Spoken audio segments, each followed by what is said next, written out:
will tell you that there's no alleging this at all.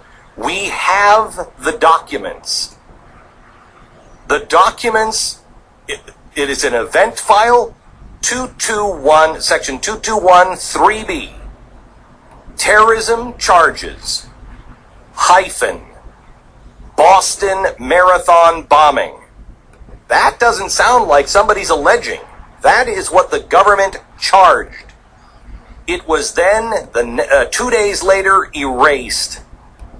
This Saudi national, who is definitely not anything but a Cub Scout from Saudi Arabia. By the way, he was here on a student visa, supposed to be in Findlay, Ohio. Exclusive information from the Blaze. Supposed to be in Findlay, Ohio. The press just didn't want to do any of their homework. They just somehow or another believed the government when the government said, no, he's just a good guy. No, don't know anything about him. What? Stop looking at him, you racist. They didn't decide to look into him. We found out he was here on a visa, a student visa. He was supposed to be going to school in Findlay, Ohio. Why did he have an apartment not in Findlay, Ohio, but in Boston, Massachusetts? That seems like a hell of a commute, doesn't it?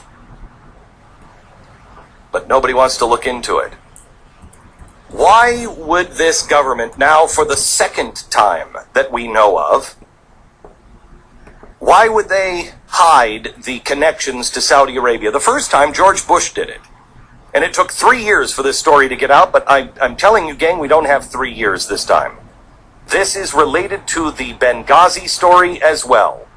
We do not survive if we continue to play this game and we allow the media and our government to play this game. And this is going to be damn near impossible to beat them on. But let me explain why it's happening.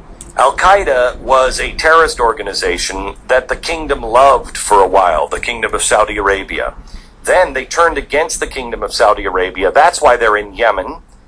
Remember, Osama bin Laden, his family was a big construction family. Loads, very wealthy, loads of money in Saudi Arabia. He left the country and really became the world's #1 terrorist. But he was, if you remember right, he hated Saudi Arabia.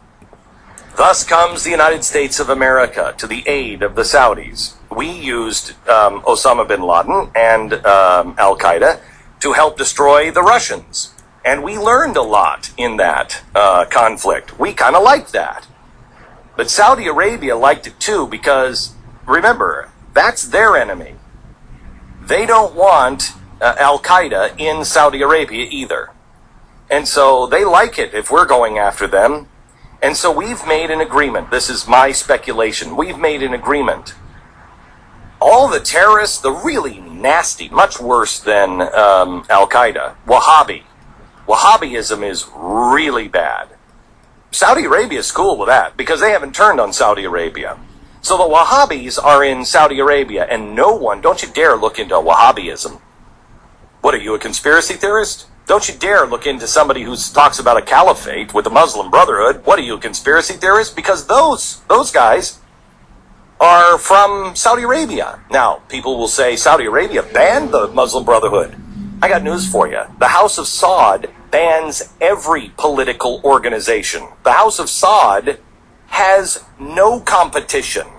So yes, did they ban them? Yes, they ban everybody in Saudi Arabia.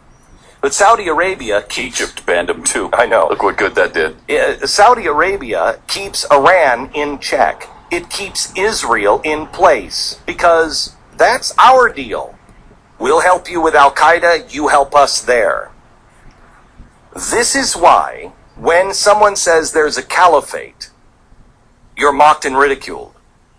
When anybody says there are Wahhabist schools in our country that are teaching Saudi Arabian Wahhabi principles and values, which are deadly poison to us, you are immediately deemed a racist.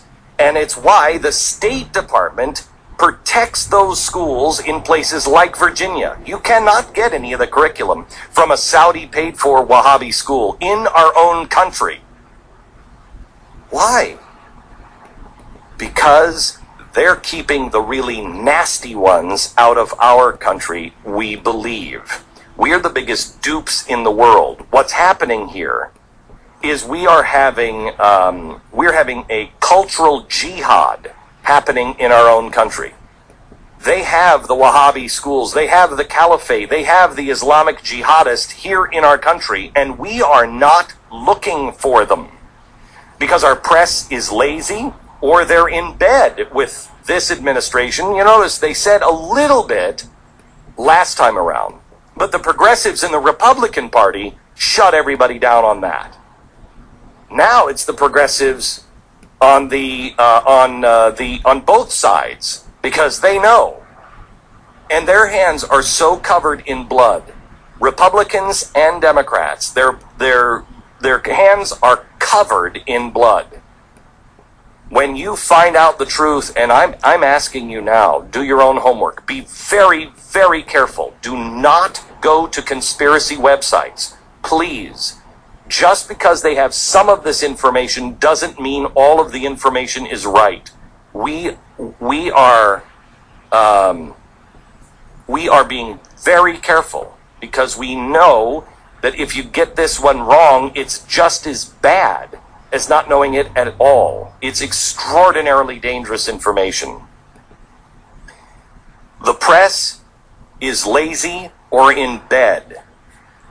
The power brokers in this country will tell you, if you destabilize Saudi Arabia, then the energy thing, then the entire Middle East goes to hell in a handbasket. So you can convince the press through the Council of Foreign Relations, you can't destabilize this. This is the way it is, and you got to leave it. The banks, if any bank was actually honest with you, the banks would tell you they sat at the table with Saudis and said, we need your help. We need your help. We need a bailout. We need you to help fund us, please, because we're about to go on. And the Saudis, changing their sunglasses every 10 minutes, said, well, maybe I can help you. You crazy person. And I mean the banks. What are we doing getting into bed with those guys? Saudis are on our investments. Saudis are on the board of our directors all over the country. And when they don't infiltrate that way, they infiltrate through CARE and the Muslim Brotherhood. And that's the way it works.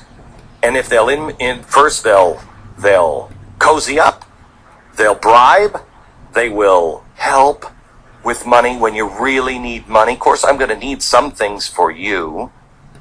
They'll make the really important oil thing. We don't need your oil. They'll get onto the board of directors and say, hey, guys, you know me, I'm very reasonable. And if that doesn't work, they'll take CARE and the Muslim Brotherhood, and they will bully the crap out of you. That's what's happening. Now, why is this important for you? Because every time there is a terrorist strike, more restrictions go on you. And they get no more. Nobody's looking at the Wahhabi schools. Nobody is looking for the Saudi connections to this. We're now looking at Chechens.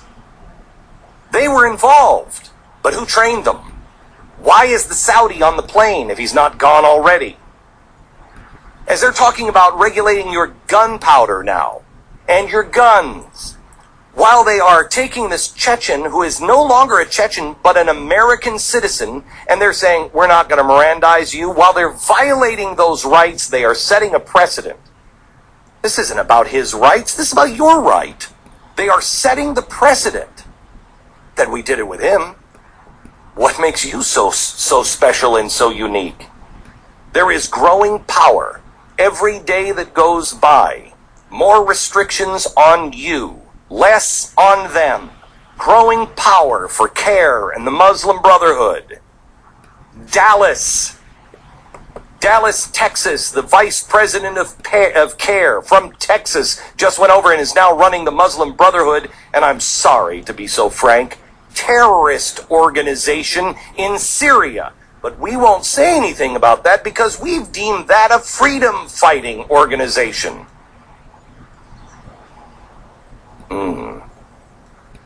Are they wearing uniforms? Because if they're not wearing uniforms, sure sounds like a terrorist organization. Maybe this week I'll start telling you exactly what that terrorist organization is involved in Syria. I'm not making kissy face with Syrians. The Syrian government is brutal, awful, but we are in bed with the Muslim Brotherhood, and this is a terrorist organization.